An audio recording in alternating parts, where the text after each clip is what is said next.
다 함께 찬송가 336장 귀한 찬양으로 8월 2일 주일 새벽을 하나님께 올려드립니다.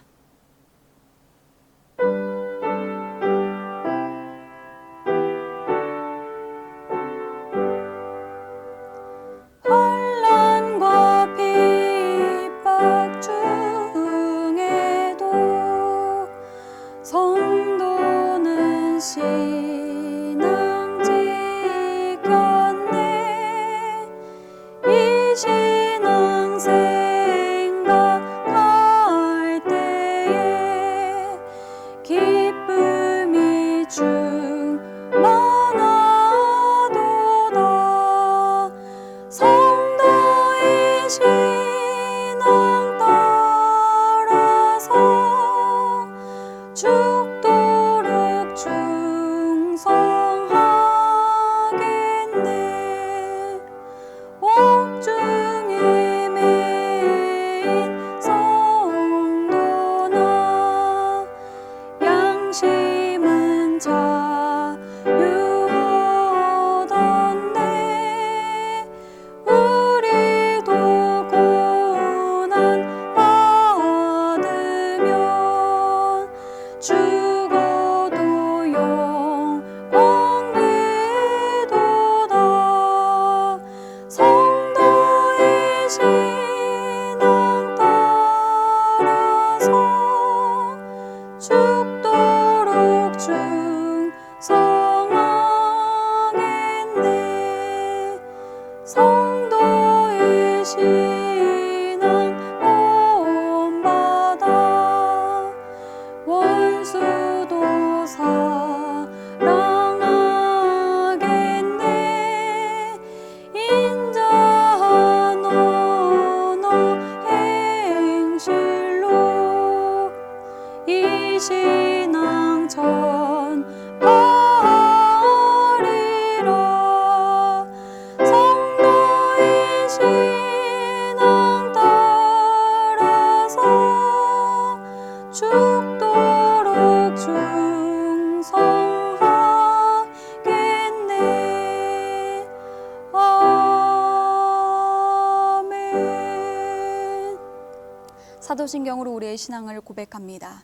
나는 전능하신 아버지 하나님 천지의 창조주를 믿습니다. 나는 그의 유일하신 아들 우리 주 예수 그리스도를 믿습니다. 그는 성령으로 잉태되어 동정녀 마리아에게서 나시고 본디오 빌라도에게 고난을 받아 십자가에 못 박혀 죽으시고 장사된 지 사흘 만에 죽은 자 가운데서 다시 살아나셨으며 하늘에 오르시어 전능하신 아버지 하나님 우편에 앉아 계시다가 거기로부터 살아있는 자와 죽은 자를 심판하러 오십니다. 나는 성령을 믿으며 거룩한 공교회와 성도의 교제와 죄를 용서받는 것과 몸의 부활과 영생을 믿습니다. 아멘. 찬송가 292장 주 없이 살 수 없네 한 장 더 박수치며 찬양하시겠습니다.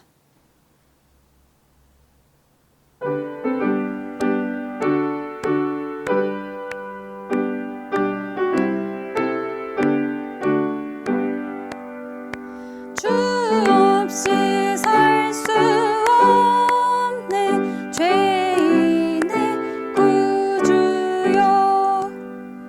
그 귀한 법의 피로 날 구속하셨네.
주시는 하나님의 말씀은 고린도후서 1장 5절에서 7절까지의 말씀입니다.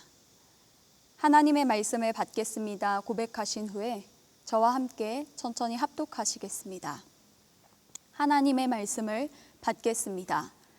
그리스도의 고난이 우리에게 넘친 것 같이 우리가 받는 위로도 그리스도로 말미암아 넘치는도다. 우리가 환난 당하는 것도 너희가 위로와 구원을 받게 하려는 것이요 우리가 위로를 받는 것도 너희가 위로를 받게 하려는 것이니 이 위로가 너희 속에 역사하여 우리가 받는 것 같은 고난을 너희도 견디게 하느니라. 너희를 위한 우리의 소망이 견고함은 너희가 고난에 참여하는 자가 된 것 같이 위로에도 그러할 줄을 알미라. 아멘. 할렐루야. 매일 새벽을 깨우는 대림가족 여러분, 8월이 시작되었습니다. 폭염 중에도 또 우중 가운데 지키시고 살피시는 하나님의 은혜가 풍성하기를 간절히 소망합니다. 8월 한 달 우리는 고린도후서의 말씀으로 함께 새벽마다 은혜를 나누게 되었습니다. 고린도후서를 함께 살펴보니 먼저 오늘 말씀 이전에 이러한 일이 있었습니다. 디모데가 전한 소식에 따르면 고린도 교회가 거짓 사도가 나타나서 선동하였다라고 합니다. 바울의 사도성을 의심하고 도전해서 교회를 혼란함에 빠뜨렸다 이런 이야기이죠. 그러니까 사도도 교회도 모두 어려움을 겪게 되었습니다. 그것이 바로 이 고린도 교회의 배경입니다. 이러한 상황을 들은 바울은 고린도 교회를 방문하게 되었는데 그러나 이 방문은 정말로 가슴 아픈 방문이 되었다 2장에 기록됩니다. 왜냐하면 교회가 어수선한 것을 해결하고자 바울이 갔지만 도리어 모욕을 당하고 돌아왔기 때문이죠. 그 후에 바울은 애통하는 마음으로 고린도 교인들에게 심하게 책망하는 편지를 써서 디도라는 사람을 통해 전달하게 합니다. 이 편지를 통해서 바울은 여러 가지를 이야기하고 또 요청하게 됩니다.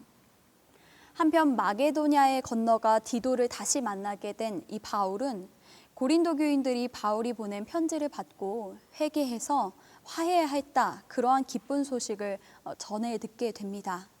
정말로 기쁜 일이죠. 얼마나 기뻤던지 바울은 곧바로 격려의 편지를 보내게 되는데 그 편지가 바로 이 고린도 후서입니다. 이러한 배경 속에 쓰여진 이 고린도 후서의 첫머리에는 난데없이 고난과 위로라는 단어가 등장합니다. 따라해 보실까요? 그리스도의 고난과 위로. 그리스도의 고난과 위로, 이것은 단순히 예수님께서 받으신 고난과 위로를 뜻하는 것은 아닙니다. 더 정확하게 표현하자면 그리스도를 따르는 이들이 받게 되는 고난과 위로입니다. 5절 말씀에 바울은 자신이 당한 고난을 그리스도의 고난이라 부르고 있습니다. 그 그리스도의 고난이 넘친다라고 고백하죠. 예수님은 일찌감치 예수님을 따르는 자들은 자신과 같이 고난받게 될 수 있을 것을 예견하고 말씀하셨습니다. 그렇다면 바울 사도가 겪게 된 고난은 어떤 것이었을까요? 그것은 복음을 전하다가 루스드라라는 곳에서 유대인들에게 돌에 맞아 죽을 지경이 되었던 것, 또 빌립보에서는 귀신 들린 여종을 낫게 해주었다가 도리어 고소당하는 그러한 일들, 그러한 고난을 겪게 되었습니다. 물론 그리스도인으로 살아간다고 하여서 이와 같은 고난을 모두가 겪는 것은 아닙니다. 또 그 엄청난 고난을 반드시 겪어야 하는 것도 아니라 말씀드리고 싶습니다.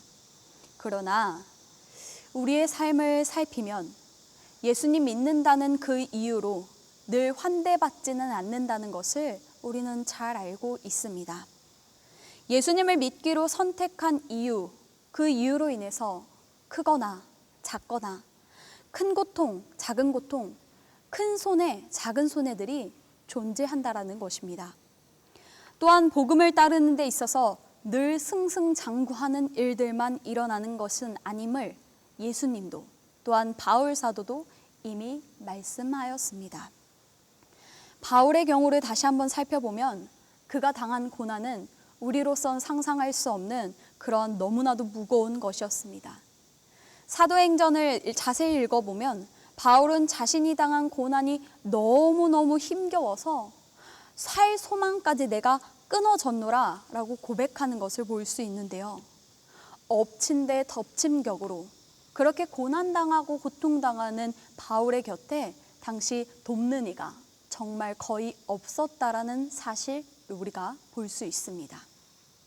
그렇다면 그 바울 사도가 고난 속에 있었을 때, 그리고 우리의 삶 가운데 크든지 작든지 큰 손해든지 작은 손해든지 겪게 되는 그러한 어려움, 특별히 예수 그리스도를 내가 선택했다라는 이유만으로 찾아오게 되는 그 고난 속에 우리는 그저 갇혀 살게만 되는 것일까요? 평생 그 어려움 속에만 우리가 살게 된다라는 것일까요? 우리는 모두 다 그렇지 않다라는 것을 알고 있습니다. 믿는 자의 고통 속에는 하나님이 동행하고 계십니다. 위로부터 하나님의 위로하심을 받게 된다라는 것입니다. 하나님께서는 복음을 위해 살아가는 당신의 자녀들이 세상에서 어려움 당할 때 결코 내버려 두지 않으십니다. 용기와 믿음을 하루하루 살아갈 만나와 같은 만큼, 그 은혜만큼 허락해 주십니다. 그래서 오늘 말씀에서 바울 사도는 고난 중에 나와 동행하시는 하나님을 깨닫고 체험함으로 인해 그리스도의 고난이 넘치는 만큼, 그리스도의 고난, 그리스도를 통하여서 내가 받는 고난이 이만큼이라면 그 이상으로 그리스도로부터 받게 되는 위로가 있다, 넘친다, 이렇게 그의 신앙을 고백하고 있는 것입니다. 우리가 반드시 기억해야 할 것이 있습니다. 그 고난 위에 임하는 하나님의 위로하심은 우리가 겪는 고통보다 결코 작지 않으며 크다라는 것입니다. 고통을 견딜 수 있는, 때로는 넘어설 수 있는 충분한 위로가 바로 하나님께서 주시는 위로인 줄로 믿습니다. 어렸을 때 제가 정말 듣기 싫었던 말이 있습니다. 목사님 딸, 그 말이었습니다. 그 단어로 인해서 선생님들로부터 동급생들보다 더 호된 기준, 호된 평가가 늘 저를 뒤따랐기 때문입니다. 그래서 어려서는 저는 목사님 딸, 교회 다니는 애, 이런 말이 정말 싫었습니다. 더 싫었던 것은 늘상 학교 앞에 와서 전도하시는 부모님과 교우분들을 마주할 때였는데요.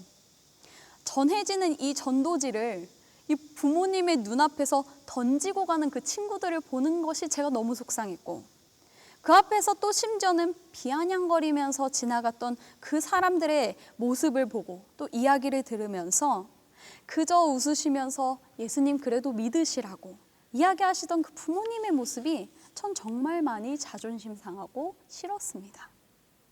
그런데 참 신기한 사실은 그 예수님을 따랐던 부모님의 모습이 그 부모님의 모습으로 말미암아 제가 보이지 않는 예수님을 믿게 되었다라는 사실입니다. 아, 저렇게까지 하는 걸 보면, 저렇게 부끄러움 당해도 예수 하는 거 보면 예수가 있긴 한가 보다, 그렇게 제가 예수님을 인지하고 믿는 자리로 나아가게 됐다라는 것입니다.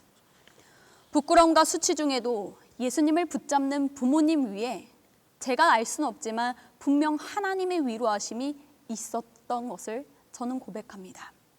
그리고 더 나아가 나의 부모님, 저의 부모님께서 경험한 그 그리스도의 고난과 위로가 제가 지금 살아가는 인생길에서 크든지 작든지 그 고통 중에 있을 때에도 동일하게 위로가 되고 소망이 됨을 이 시간에 잠시 고백하고 싶습니다. 사랑하는 대림가족 여러분, 예수님을 믿음으로 인하여서 혹여라도 만나게 되는 고난이 있다면 우리가 반드시 기억할 것은 그것보다 더 넘치는 하늘의 위로가 곧 부어질 것이라는 사실입니다. 고난 중에 위로받은 사도 바울로 말미암아 고린도 교인들에게 예수님을 바라볼 수 있는 힘이 되었고, 제 부모님이 받은 고난 위에 주시는 하나님의 위로와 소망으로 인하여서 저라는 또 한 사람이 예수님을 바라볼 수 있는 힘을 얻었으니 이것이 복음이 아니고서야 무엇일까요? 혹여라도 이 새벽에 함께 말씀을 나누는 여러분 가운데 고난과 고통의 자리에 있으시다면 하나님의 위로하심과 소망이 가득하기를 원합니다. 또한 그로 인하여 또 다른 누군가가 고난 중에 위로하시는 하나님을 바라보게 되는 그런 놀라운 일이 이 대림제단에 가득하게 넘쳐날 것을 소망합니다. 함께 기도하시겠습니다. 사랑의 하나님, 우리가 주님을 선택하고 주님을 믿는다 함으로 인하여서 크고 작은 고난과 크고 작은 손해를 볼 때가 있음을 고백합니다. 주님, 우리가 그러한 자리에 있을 때 그러한 자리 중에서 오늘의 이 말씀을 들여다봅니다. 이 말씀을 우리의 마음에 새깁니다. 그 고난 위에 부어주시는 그 고난보다 크신 하나님의 위로하심이 부어질 것임을 우리가 함께 믿기를 간절히 원합니다. 아버지, 오늘 이 시간에 고난 위에 더하시는 위로하심을 경험케 하여 주시고 그 고난 속에서 견디며 주를 따라가는 그 성도의 모습을 통하여서 또 다른 고난 중에 있는 누군가가 주 예수 그리스도를 보게 되는 놀라운 복음의 능력이 나타나게 인도하여 주옵소서. 그런 놀라운 복음의 능력이 이 대림제단 가운데 가득하기를 간절히 원합니다. 아버지, 이 교회를 주님께서 세워주셨사오니 땅끝까지 복음을 전파하게 하시며 믿음으로 다음 세대를 세워내기에 부족함이 없도록 우리를 인도하시고 채워 주옵소서. 표대를 향하여 우리가 함께 달려갑니다. 아버지, 우리에게 주신 이 사명을 마땅히 감당할 수 있는 믿음의 믿음을 더하여 주시기를 간절히 원합니다. 이 사랑하는 대림제단을 섬기기 위하여 불러주신 강덕한 담임 목사님을 주님께서 붙잡아 주시사 영육간의 강건함을 더하여 주시고 주님의 귀한 목회를 감당할 때 이 목양하는 데 있어서 부족함이 없도록 채워주시고 인도하여 주시고 이끌어 주시기를 이 시간에 함께 기도드립니다. 주님, 이 시간에 더 기도할 것은 교육시설 리뉴얼 가운데 있습니다. 주님, 안전하게 완공되게 하여 주시고 그곳에서 기뻐 뛰놀며 찬양할 우리의 다음 세대를 꿈꾸며 함께 기도하기를 원하오니 주님, 우리의 기도를 응답하여 주옵소서. 아버지, 오늘 이 주일 주님의 앞에 나와 예배하는 모든 심령 가운데 한량없는 주님의 은혜와 사랑이 넘쳐날 것을 믿사오며 살아계신 예수 그리스도의 이름으로 간절히 기도드립니다. 아멘. 하늘에 계신 우리 아버지, 아버지의 이름을 거룩하게 하시며 아버지의 나라가 오게 하시며 아버지의 뜻이 하늘에서와 같이 땅에서도 이루어지게 하소서. 오늘 우리에게 일용할 양식을 주시고 우리가 우리에게 잘못한 사람을 용서하여 준 것 같이 우리 죄를 용서하여 주시고 우리를 시험에 빠지지 않게 하시고 악에서 구하소서. 나라와 권능과 영광이 영원히 아버지의 것입니다. 아멘.